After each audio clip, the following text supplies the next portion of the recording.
Toneladang salmon ang nahuli ng mga mangingisda sa Pagudpud, Ilocos Norte. Testa manan, testa. Salmon mo, blood salmon. Tulong-tulong ang mga taga-barangay Pasaling sa paghatak sa lambat na punong-puno ng isdang salmon.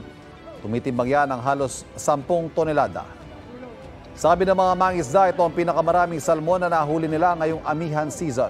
Ibinahagi naman ang mga isda sa mga residenteng tumulo sa paghatak sa lambat.